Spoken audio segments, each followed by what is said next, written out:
Não é à toa, tá, que o governo está com essa preocupação, porque o preço dos alimentos realmente sofreu uma pressão grande no ano passado. A inflação da alimentação feita em casa, por exemplo, fechou 2024 com uma alta de mais de 8%.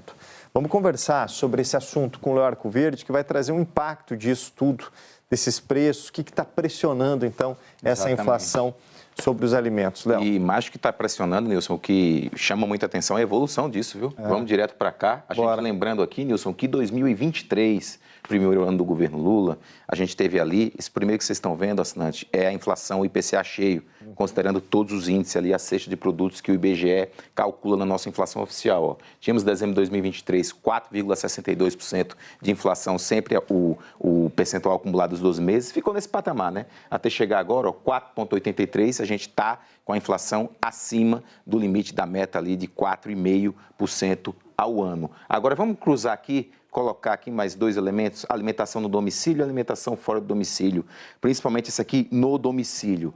Olha o que tínhamos aqui, Nilson e assinante, uma deflação em 2023, final de 2023, então ali tinha uma variação negativa dos preços, 0,52%, o que aconteceu? Começou a subir, passou em junho de 2024 do volume do índice geral do IPCA, até chegar agora, ó, 8,23% de variação nos últimos 12 meses, alimentação no domicílio, o que afeta muito a vida de todos os brasileiros e, em especial, as famílias mais pobres que não têm como se defender de um aumento de preços de algo que ela não tem como escolher, come ou não come. Ela vai comer e não tem como fazer ali muitas trocas do que coloca dentro de casa, né? E até para saber o que dá para fazer, Nilson,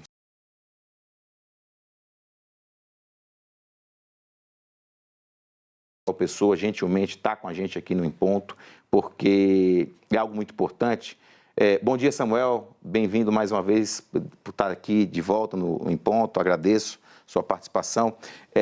Samuel, o presidente Lula, numa reunião dias atrás, com seus ministros, ele falou que o que era união e reconstrução, que era o lema do seu governo, agora é união, reconstrução e comida barata na mesa do trabalhador.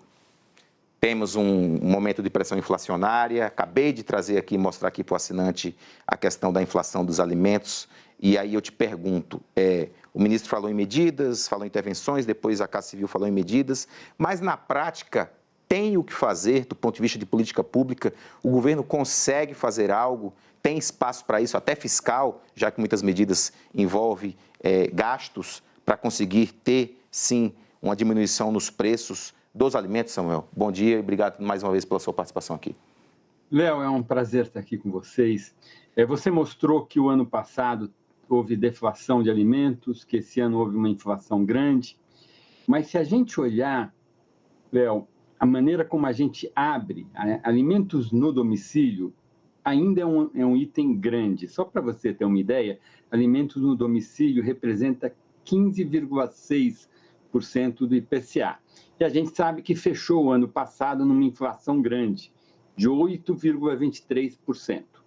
A gente abre esse item em 3 subitens: alimentos in natura, alimentos semi-elaborados e alimentos processados. Tá? In natura, gente, é hortifruti granjeiro. Semi-elaborados é carne, leite, e processados são bens industrializados, enlatados, etc. O ano passado, o ano retrasado, tínhamos tido deflação de alimentos em 23, em 24 tivemos uma inflação grande de alimentos, 8,23, mas se a gente olhar alimentos in natura, houve uma deflação de quase 2%, caiu bem. Hortifruti granjeiros foi bem o ano passado.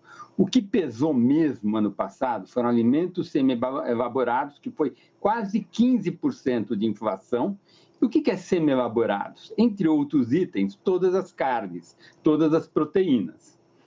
Ou seja, o que é isso, gente? Isto é câmbio, não tem muito jeito. Tá? E aí eu vejo uma dificuldade grande para o governo, porque o que está pegando na inflação de alimentos é muito claro, é a taxa de câmbio.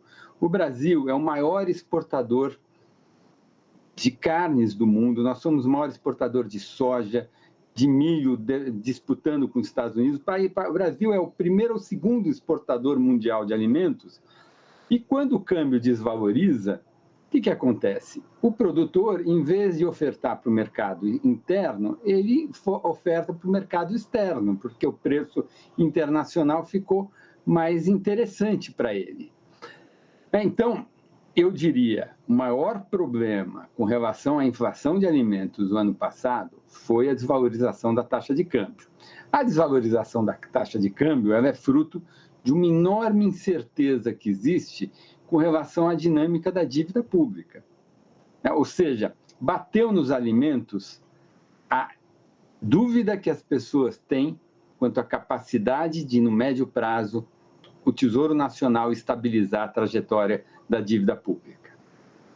Samuel, eu queria ouvi-lo exatamente sobre esse ponto, né? Porque quando a gente fala de câmbio, a gente tem dois pilares aí importantes, um externo, e aí o nível de incerteza é enorme e a imprevisibilidade só aumenta com Donald Trump, né? A gente até viu o recuo no dia de ontem, porque o tarifaço ainda não foi implementado. Trump fez muitas ameaças, mas ainda não efetivou nenhuma delas, então teve esse recuo dessa pressão sobre o câmbio. Ao mesmo tempo tem um pilar nosso, né, interno, que você cita aqui, que é essa questão da insegurança, dessa crise de credibilidade, da insegurança com relação ao compromisso que o governo tem de controle do endividamento público, né, passa pelo fiscal.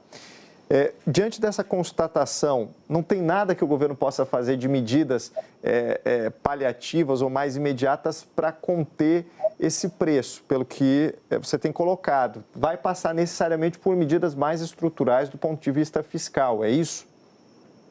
Eu acho que sim, acho que a gente tem uma agenda longa que não vai se restringir ao atual mandato, ao terceiro mandato do presidente Lula, de construir condições para que nós consigamos estabilizar e depois reduzir a dívida pública.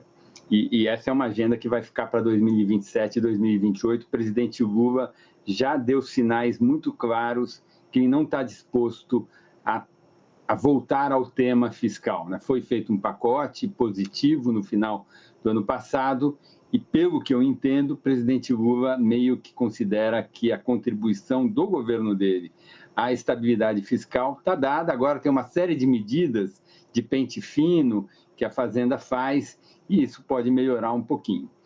Temos uma expectativa que talvez haja uma melhora internacional. A gente viu ontem, né? O atraso do presidente Trump em adotar novas tarifas de importação, isso gerou uma compensação e o dólar se desvalorizou contra todas as moedas, inclusive contra o real. O real ficou aquém de R$6 por dólar. Uma boa notícia para nós.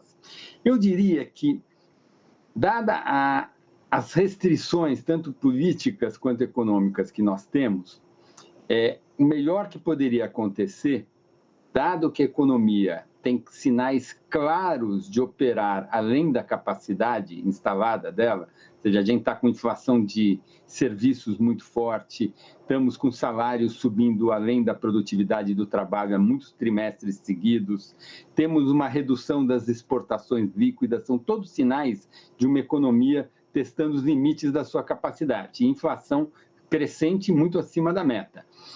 Ou seja, a gente vai ter que viver com uma política monetária que vai produzir uma certa desaceleração da economia no segundo semestre desse ano.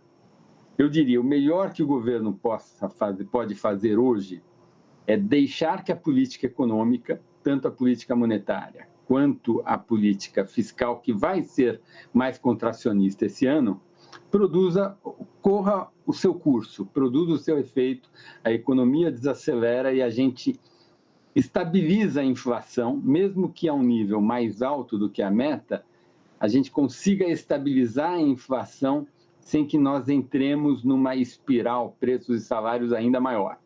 Se isso acontecer, eu acho que a percepção aqui dentro de estabilidade macro melhora e a gente estabiliza o câmbio no nível um pouco mais valorizado, 5,8, 5,9 até o final do ano, e isso segura a inflação de alimentos e coloca a economia numa situação equilibrada para o ano eleitoral em 2026. Samuel, para concluir, eu queria te ouvir. Esse câmbio estabilizado e a situação um pouco mais, digamos, comportada, do ponto de vista macroeconômico, você está considerando que o governo, pelo menos a expectativa que a gente tem é que o governo deve sim mandar ao Congresso um projeto de lei para se aumentar a questão da isenção do imposto de renda para quem ganha até R$5.000. Isso também tem uma questão da pressão nos gastos. Isso está considerado ou isso também pode atrapalhar um pouco desse cenário que você acabou de descrever, de um câmbio mais comportado e com o pacote de gastos, esse que já está aprovado? Léo, ótima questão. Eu acho que não está totalmente incluído nas expectativas das pessoas essa medida. O presidente Lula alega que essa é uma promessa de campanha, ele tem que cumprir. Agora, tem uma coisa muito ruim que aconteceu no Brasil desde a nossa grande crise de 2015. Agora, os políticos acham que prometer uma coisa tem que fazer, mesmo que não tenha condições fiscais para fazê-la. Quando você promete uma política pública que é cara, faz parte da responsabilidade do presidente criar as condições fiscais para que essa política seja implementada. O presidente está dizendo, e outro dia o ministro, numa entrevista, também foi muito vocal, que eles estão construindo as condições para financiar a política de elevação da tabela do imposto de renda, desonerando até os 5 mil mensais de renda, que seria um imposto sobre as pessoas mais ricas. Eu acho que se ele conseguir fazer esse equilíbrio com muita clareza, com muita segurança, acho que ele conseguiria estabilizar. Ora, qual é a dificuldade? A dificuldade é que quando você dá uma desoneração e compensa com uma elevação de impostos, o lado da desoneração a gente calcula bonitinho, todo mundo sabe quanto custa. O imposto, quanto vai arrecadar, ninguém sabe. Então tem uma assimetria nos riscos. E essa medida, pela natureza dela, necessariamente ela aumenta o risco fiscal. Acho muito difícil que o governo consiga implementar essa medida esse ano sem aumentar essa percepção de risco fiscal e, portanto, penso que uma parte vai escorrer para o câmbio. E escorrendo para o câmbio, o governo corre o risco de dar com uma mão, desonerando, e tirar com a outra, tendo que arcar com uma inflação de alimentos mais alta e elevando o custo de vida. É uma conta de chegada difícil, Léo.